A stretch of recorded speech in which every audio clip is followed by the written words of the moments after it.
Hi everyone. I've been badgered by my audience quite a bit to get guests on my channel, so I've decided that that's exactly what I'm going to do. I'm going to start interviewing people, interviewing notable people in the news, and try and really break open a few of the stories that they have covered and they've been talking about. And the first on my list of people to interview is the geopolitical analyst, researcher, and blogger. You know him off Twitter, Ian56. Ian, how are you? I'm great, Gordon. How are you doing?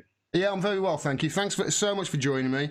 I want to start off, you probably won't be able to hear this, Ian, but I want to start off by playing the interview that you had with Sky last year. Now, for those of you who don't know, Ian56 was outed by the Russian government, by the British government as a Russian bot.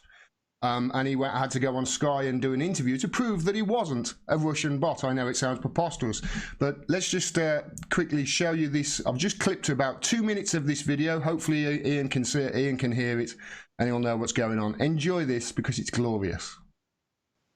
Now, the British government identified 2 Twitter accounts specifically that they claim have been pushing a Russian narrative and spreading lies. One of them I've contacted, and we have him now live. He's called Ian. Yeah, let's bring in Ian now. Thanks very much indeed for joining us today, Ian. So you've been identified by the government in this research as being a Russian bot, are you? Ian, let's just go back to you. I've just played the little bit where they've asked you if you were a Russian bot. What did you think of at that time? I mean, you are a person looking at the camera. It's ridiculous, because they after I got outed the Thursday night, I think it was, then they DM'd me, they contacted me via Twitter to say, can you do an interview? And then I spent an hour off and on with the male presenter, the Alistair Bunkle. So I spent best part of an hour on Skype doing the ground rules for the interview. So I'm obviously not a bot, because I just had a detailed negotiation with him about what the rules were for the interview. Like, it had to be live because I didn't want it edited, and I had to have a decent amount of time. So I said at least 5 minutes, and eventually went to 7. So that was good. But those were the 2 rules that I had to. And they didn't want to do it live, of course, because if it wasn't live, then they'd edit the hell out of it and make me look like some nut, wouldn't they? As they did with Craig Murray not long before, if I remember right. Exactly. So let me just play the rest of this. It's only about another minute, but it really is glorious. This is in complete fabrication by the UK government. Well, you had Major General Jonathan Swan on recently on Sky News. And he started off the conversation with what possible motive would Assad have to carry out a chemical weapons attack when it was guaranteed that would bring the wrath of the whole world down on him and give the UK and US governments the pretext to bomb. Ian, 2 questions.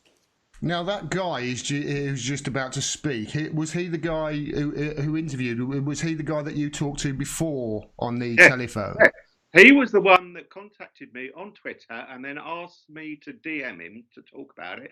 And then after, I don't know, 5 DMs or whatever, he said we'd talk on Skype. And then we spent the best part of an hour talking about what the interview rules were. So, I mean, how can you be a bot and negotiate what the ground rules are for an interview? I mean, it's just ridiculous. I often think that some of these people actually don't understand what a bot is. And you see... Yeah, my background is internet marketing, you see, so I actually used to have over 850 myself bots on Facebook. So essentially, I personally had more bots on Facebook than the entire Russian troll farm that was indicted by Mueller, that just shows this is an internet marketing scheme. Let me just play the last. There's about a minute left of this here. Let me just play this because I want the audience to see, just the sort of crap that you put up with last year. Is that the argument is that you have consistently and prolifically taken an anti-British standpoint. No, I have taken pro-British line. That is completely false. What do you mean by Britain? And Do you mean you accuse the British government of mistruths. No. Let's just get back to the point about today, though, and the accusations today, Ian. You are denying that you're a Russian bot. You're saying you have absolutely no links with the Kremlin. So the material that you retweet, the government's identified 100 posts a day from your account, 1,300 posts in 12 days. How do you check the veracity of the information that you retweet, the people that you're retweeting? Do you know them? Do you have Kremlin contacts? I have no Kremlin contacts whatsoever. I do not know any Russians. I have no contact with the Russian government or anything to do with them. I've got no contact with spies. I am an ordinary British citizen who happens to do research on what is going on in the current neocon wars, which are being fought in Syria at this very moment. I check out what is happening by credible journalists. Now, there aren't any of those on Sky News. You check out your news from credible journalists, and there aren't any of those on Sky News. I just like that. I had to end on that because that was a beautiful thing that you did. Now, when that happened, obviously, you all of a sudden you're on TV and things blow up. Did you have an interview with BBC Newsnight, I heard, as well, set up? Yeah, a couple of days after that, I had an interview with Gabriel Gatehouse from Newsnight, and he didn't agree to do a live interview. So I said, well, I'm going to record the whole thing then and put it out on the net. So he did the interview the day before it went out on a Tuesday on Newsnight, so it must have been Monday. So this Sky News thing was on a Friday. Then Monday I got collared by Gabriel Gatehouse and saying, Ben Nimmo is going to make all sorts of accusations about you, basically. So, do you want to answer for yourself? So I said yes, because I know I'm going to get screwed up by this. It can't do any more harm than what you're going to do to me if I don't agree to talk to you. So I agreed to talk to him. But I recorded the whole 13-minute conversation and then put it out the day before so people could watch it before Newsnight. That segment aired. It was a 10-minute segment on Newsnight, and they had about 4 minutes of Ben Nimmo total disinfo propaganda and 20 seconds of me. Yeah. Biased. Now, of course, the lead up to this, to you being outed as a Russian bot, so to speak, it was quite interesting because first of all, you were attacked mercilessly by Deborah Haynes, weren't you? Was it Deborah Haynes in the Times that tried to contact you? Yeah. And shortly after that, Ben Nimmo did a series of tweets on you saying that you were a Russian bot and outing you as all sorts of things, didn't he? And then, obviously, there was this interview. It was Ben Nimmo first. Ben Nimmo from about September 2017. So it was only after that 6 months of harassment and libels and whatever else on Twitter, calling me a Russian bot, Kremlin troll, all over the place. And I mean, they've got all their sock puppets and useful idiots that are working with them, if not for them, right? So that was all going on, and then in early March or something, I got contacted by Deborah Haynes. I can't remember what date it was, but then she contacted about 8 or 10 truth tellers who tell the truth about the Skripals or whatever else the UK government was lying about. Right, so we had the Finnish grandmother, Citizen Halo, that's it.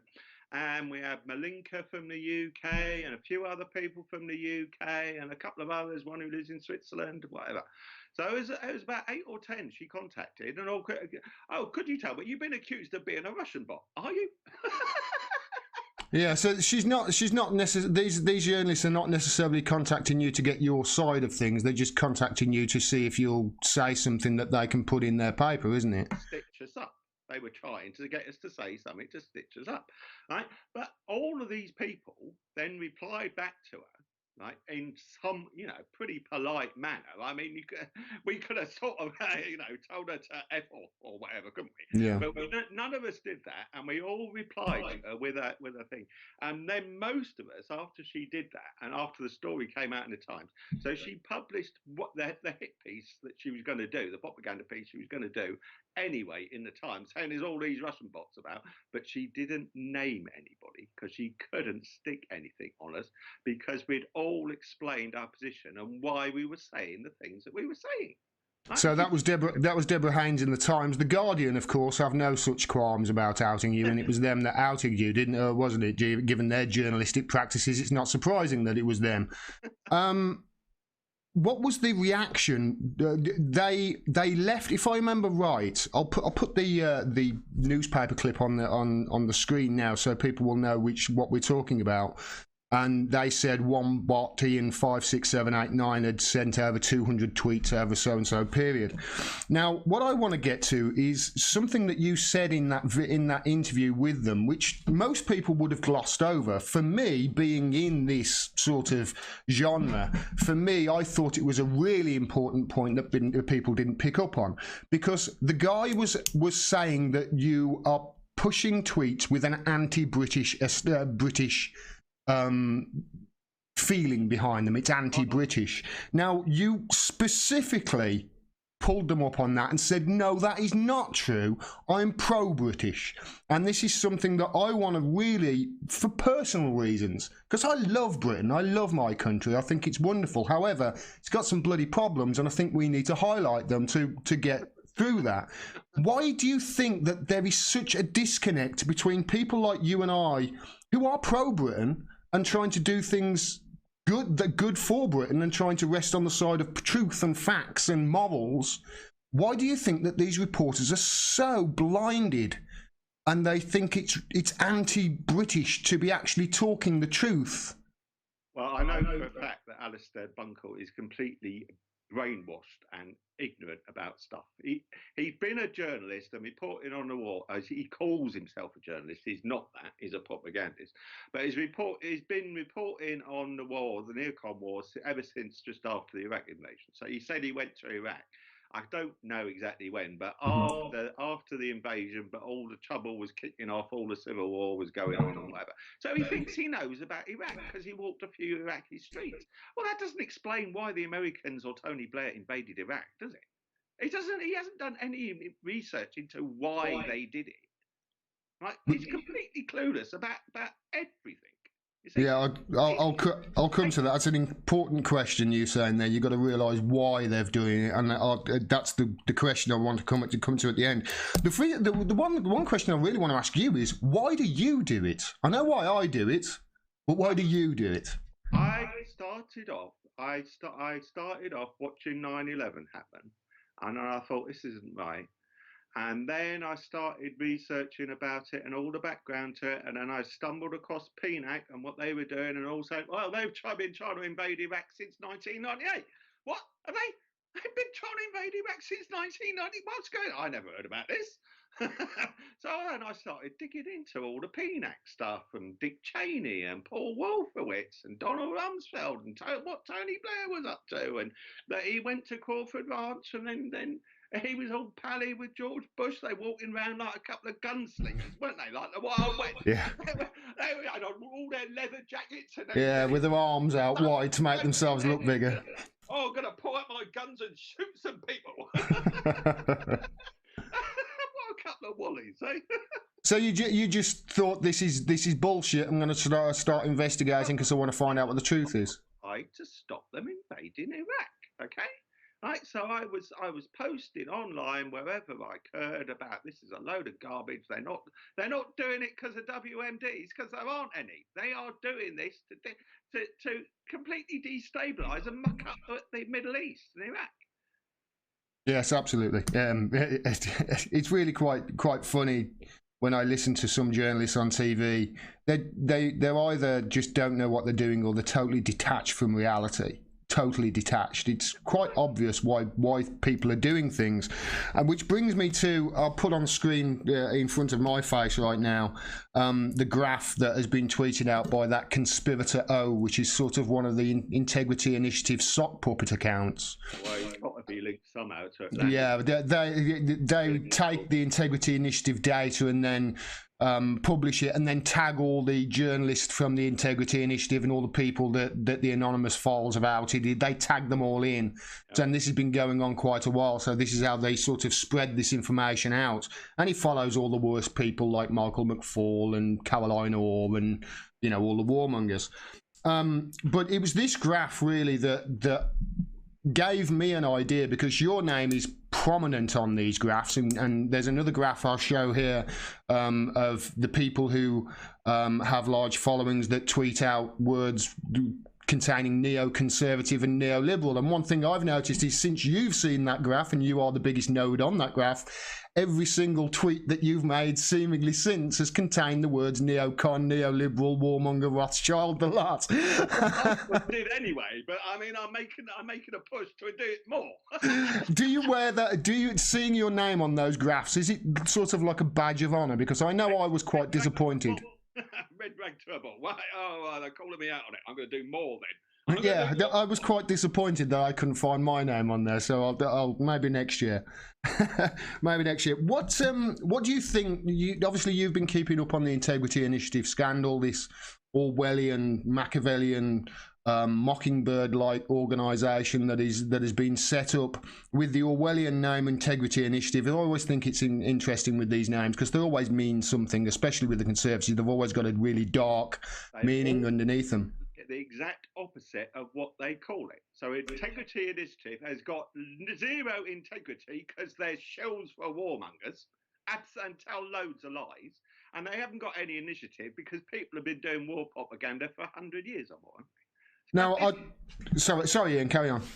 So but all of these things that whatever they name them, you can guarantee that the real meaning of it is the exact opposite of what they're doing. So, I mean, the Ministry of Defence. What does the Ministry of Defence do? It makes war, doesn't it? Yeah. It's not anything to do with defence. I mean, the Pentagon doesn't defend America, and the British military doesn't defend Britain, does it? It makes more enemies for Britain by going out and bombing people. So, you know, it's the opposite. Absolutely. The Integrity Initiative, I've shown how the Skripal, I'm thinking the large stories over the last 2 years, there are three, aren't there? There are the Skripal affair, there's Russiagate, and there's the Duma chemical weapons attack, which, I mean, you and I desperately looked for evidence, and we could find none, and all the evidence that we actually found said that actually there was no chemical attack here. It was a false flag. Robert Fisk did some fantastic work on that. Do you think they're linked, as I do, and it's all some part of some conspiracy, and these stories are linked in some way? Done by the same people, aren't they? All getting pushed by the same people. They're all linked in together, and they're all part of the propaganda war. They're all part of the same propaganda war. The question I keep asking, Ian, are their antics getting seemingly more and more desperate, especially in the media? I think you'll agree that the last year the media have just lost the plot, haven't they? They're becoming so obvious, yes. Yeah. Do you think that this is all to try and cover up a cock-up, or do you think that this is all aiming towards, World War III? Well, they're pushing conflict with Russia to increase military spending for the arms company profits, aren't they?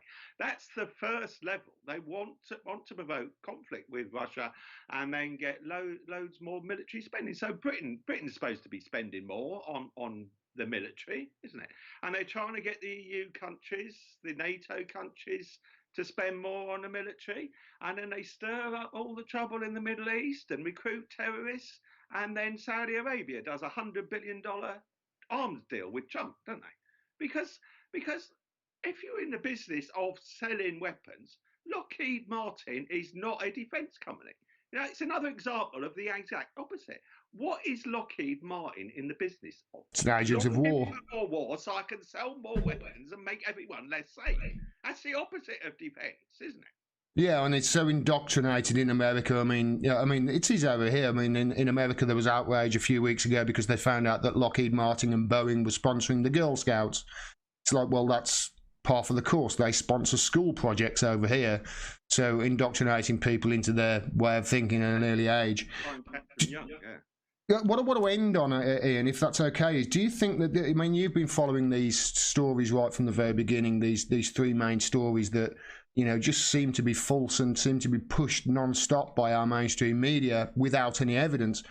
Do you think the truth will come out, or do you think that this is going to be another one of those situations where the truth all gets swept under the rug? Well, they're not going to volunteer the truth.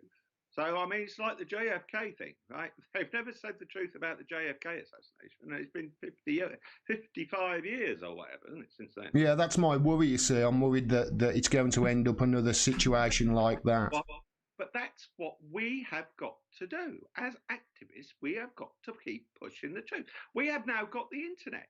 They didn't have the internet in 1964 to tell people that they're all lying about JFK and a Warren Commission is all a setup. Right?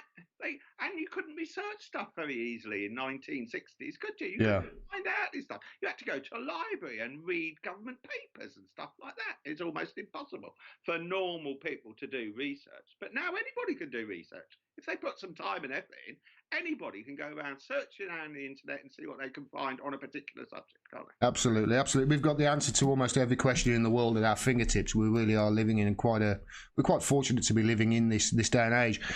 You say there we've got to keep pushing, we've got to keep highlighting. Now this slide that I'm showing here, this is that graph that shows you and George Galloway and you know, all the people that have been tweeting out stuff about the Integrity Initiative. Now, one of the reasons why I wanted to get you on is because what I want to try and do is get as many people from this graph on as possible, because this is obviously a pain in the ass for them, isn't it? And they have unwittingly really highlighted to us who all the truth tellers are.